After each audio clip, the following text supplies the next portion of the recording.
Bismillahirrahmanirrahiim kulan wacan oo wanaagsan daawadayaal halkani waa channelka wararka ee Soomaaliya iyo isku soo dhawaada tabinteena qodobada ugu waaweyn waxaa qayb ka xiisada farmaajo Rooble oo mar kale qaraxday iyo ra'iisul wasaare Rooble oo go'aano laba filaan qaatay soo celiya xiriirka u dhaxeeya Imaaraadka iyo Soomaaliya farmaajo oo bangiga dhexe ee Soomaaliya amray in lacagta laga qaatay Imaaraadka aan la bixin karin oo hore ra'iisul wasaare Rooble u ballan qaaday inay dib ugu celinayaan madaxweyne farmaajo iyo General Saadiq John oo kulan saacado badan qaatay maxay ay ka wada hadleen maxaase ku soo aadiya xilligan kulankooda wararkii ugu dambeeyay shirka golaha wada tashiga qaranka iyo kulamadii dhacay xalay ayaan warkeena ku iftiimi doonaa qodobada iyo qodobo kale ayaan ku iftiimi doonaa tabinteena maalinimo ee u diyaar garooba daawadayaal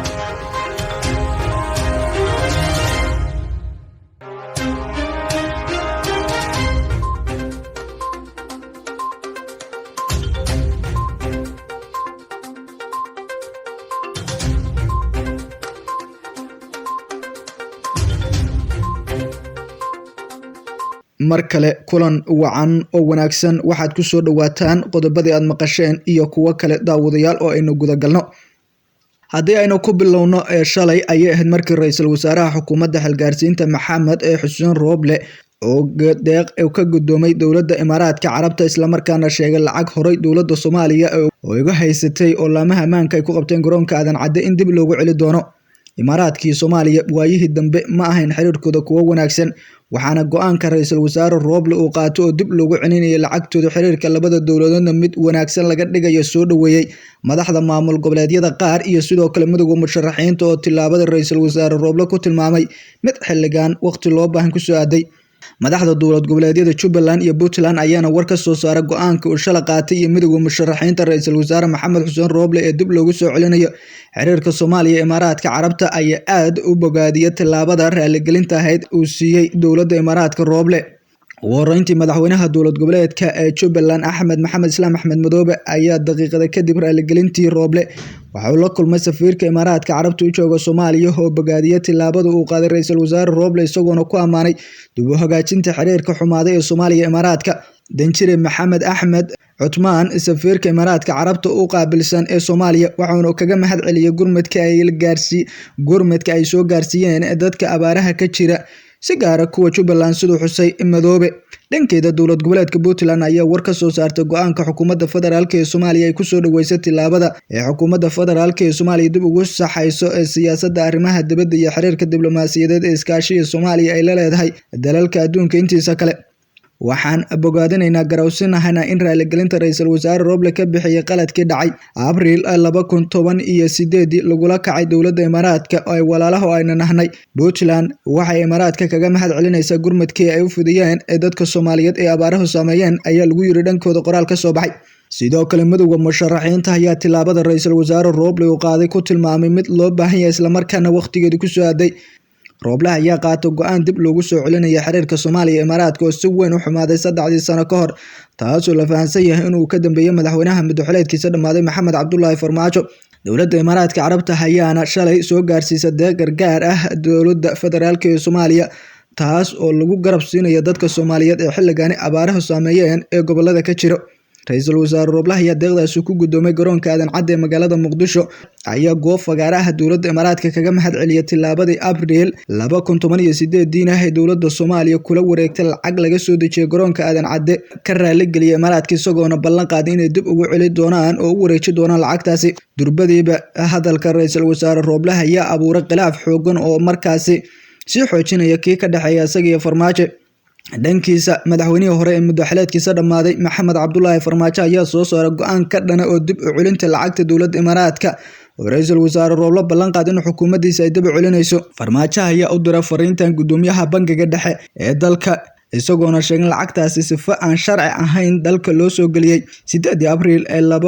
2018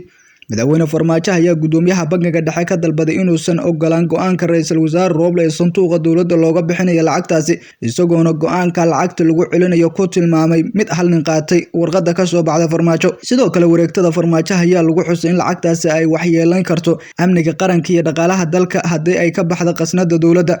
waxaan mamnuuc ah in go'aan hal mas-uul gaari lagu bixiyo lacagtaasi iyadoo aan marin hanaanka waafaqsan shuruucda dalka ayaa lagu yiri qoraal ka soo baxay xafiiska madaxweynaha muddaxileedkiisa dhammaaday Farmaajo. Ila xog ogaaliyaha ayaa inoo xaqiijiyay in toddobaadkii hore ra'iisul wasaare Roble uu tagay bangiga dhexe isla markaana uu soo xaqiijiyay inay taalo lacagtani, taas oo laga qaaday sawirro muujinayay sida aynu xogta ku helnay lacagta iyo xagga ay taalo iyo cadeymaheeda. Arrintan ayaa mar kale xiisadii taagneed ee arrimaha doorashooyinka horey u sababeen cirka u sii shareertay maadaama dowladda Imaaraadka la rumaysan yahay in Roble salka ay ka reexayso isla markaana dhaqaale ay ku fangareynayso iyadoona danaheeda gaarka u adeegsan doonto. Kenya ayaa hore lagu eedeynayay in ay xilligaani qas ka dhex wado Soomaaliya. Arrinta dalka ayaa marka ka dambaysa ka sii darayso iyadoona xiisadda ay qayb ka yihiin dowladaha ee taageera Soomaaliya iyo kuwa haatan xiriirkooda mar kale dib loo soo celinayo. Dadka arrimaha siyaasadda falaqeeya ayaana xusaya haddii sida ugu dhaqsiyaha badan doorashada dalka loo qaban in marka ka sii dambaysa xaaladda dalka ay tahay mid mugdi badan sii galayso.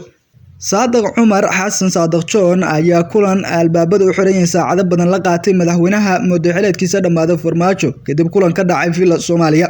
Madaxweynaha muddaxileedkiisa dhammaaday Maxamed Cabdullaahi Farmaajo iyo Generaal Saadiq Cumar Xasan John ayaa xalay waxay ku kulmeen xarunta madaxtooyada Soomaaliya 8 bil kadib markii madaxweynaha uu ka xayuubiyay darajadii generaalnimo kadib oo isku dhacyo soo kala dhexgalay. Saraakiil sarsare oo ka tirsan xafiiska madaxweynaha Soomaaliya ayaa u xaqiijiyay warbaahinta una sheegay in kulanka uu yimid kadib codsi ka yimid Generaal Saadiq John oo barihii dambeba ku sugnaa Muqdisho. Saraakiishan ka tirsan madaxtooyada Soomaaliya ayaa sidoo kale sheegay in kulanka madaxweyne Farmaajo iyo Saadiq John uu daba socdo kulan shalay dhexmaray taliyihii hore ee hay'adda nabad sugidda iyo sirdoonka qaranka Soomaaliya ee NISA Fahad Yaasiin Xaaji Daahir. Kulanka oo ka dhacay gudaha garoonka Aadan Cadde ayaa noqonaya kii ugu horeeyay dhexmara Fahad iyo John ee wixii ka dambeeyay Saadiq John xilkii laga qaaday bishii Abriil ee sanadkii hore ayna ka soo gudubnay. Saadiq John xilligaasi waxa uu ku sheegay muuqaal lagu baahiyay warbaahinta gudaha inuu hakiyo kulan ay yeelan lahaayeen golaha shacabka loogana doodaya arrimaha doorashooyinka dalka isagoona faray xildhibaanada inay dib ugu noqdaan deegaan doorashadooda.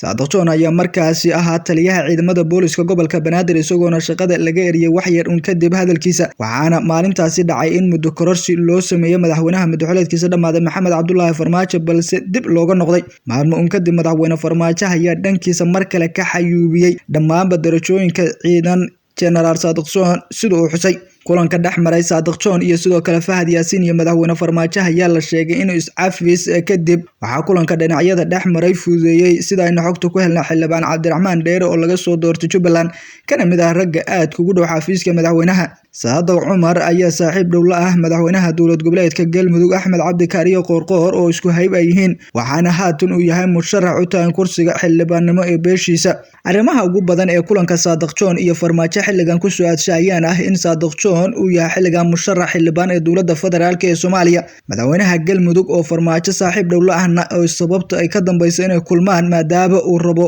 in loo boobo kursiga ay sumadiisa tahay Hob 248 oo sanadkii hore uu ku fadhiyay Senator Bukhari. markaana golaha wadatashiga qaranka ayaa xalay magaalada Muqdisho mar kale ku yeeshay kulankooda wadatashiga arrimaha doorashooyinka. shirka golaha wadatashiga qaranka ayaa mar kale xalay dib uga furmo hoteelka Dikaale magaalada Muqdisho iyadoona aan wax heshiis ah wali lagu gaarin. qoraal xalay uu soo saaray afayeenka xukuumadda Maxamed Xuseen Roble Maxamed Ibrahim Macalimow ayaa lagu yiri waxaa soo gabagaboobay kulankii xalay hoteelka Dikaale ay ku lahaayeen madaxda dowlad goboleedyada iyo ra'iisul wasaare Roble. golaha wadatashiga qaranka oo looga arinsanayo doorashooyinka ka oo shirgudoominaya ra'iisul wasaare Maxamed Xuseen Roble. shirka waa sii socon doona insha Allah waxaana la filayaa inuu ka soo baxaan gunaanadka warmurtiyeed rasmi ah oo quseeya arrimaha doorashooyinka sida hufnaanta doorashada iyo waqtigeeda cayiman iyo amniga. sida aynu xogta ku helnay waxa wali isku mari laayahay arrinta amniga iyadoona ra'iisul wasaaraha uu doonayo in warmurtiyeedka ka soo baxaya shirka lagu daro in amniga guud ee dalka lagu wareejiyo haddii kalena aysan dhici karin doorasho hufan.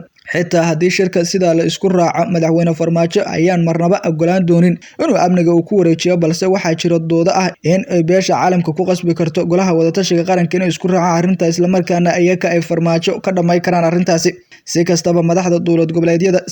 ha ahaatee madaxda dowlad goboleedyada Galmudug, Koonfur Galbeed, Qoorqoor iyo Lafta Gareen ayaa wali arrintaani diidan iyagoona ku doodaya in amniga dalka uu ka baxsan yahay arrimaha doorashada ee haatan laga wada hadlayo. waxay sidoo kale sheegayaan madaxweyne farmaajo hore amniga doorashada ugu wareejiyay ra'iisul wasaare Roble. Shirka ayaa la filayaa in mar kale maanta uu dib u bilowdo, hase yeeshee waxaa jiro cabsi laga qabo inuu shirku uu burburi karo oo aysan ka soo bixi karin qodobo la taaban karo oo wax ka bedelaya xaaladaha cakiran ee haatan doorashada dalka iyo arrimaha siyaasadeed ee kale oo marba marka ka dambaysa kasii daraysa. Roble ayaana haatan qaadaya maalmihii dambeba tillaabooyin xooggan maadaama shalay uu ku dhawaaqin dib loo soo celinayo xiriirka Imaaraadka iyo Soomaaliya lacagtii hore dowladda Soomaaliya 8 Abriil ee sanadkii 2018 uga qabatana dib loogu celinayo, taas oo xiisad kale oo hor la sii abuurtay. Lama oga halka ay ku dambay doonto xiisada dalka oo marba marka kasii dambaysa kasii darayso, balse shirka golaha wadatashiga qaranka oo isha lagu wada ayaa laga filayaa warmurtiyeed midaysan, inkastoo dadka arrimaha siyaasadda ka falaqaado ay sheegayaan in shirkaasi aysan miro dhal weyn kasoo bixi doonin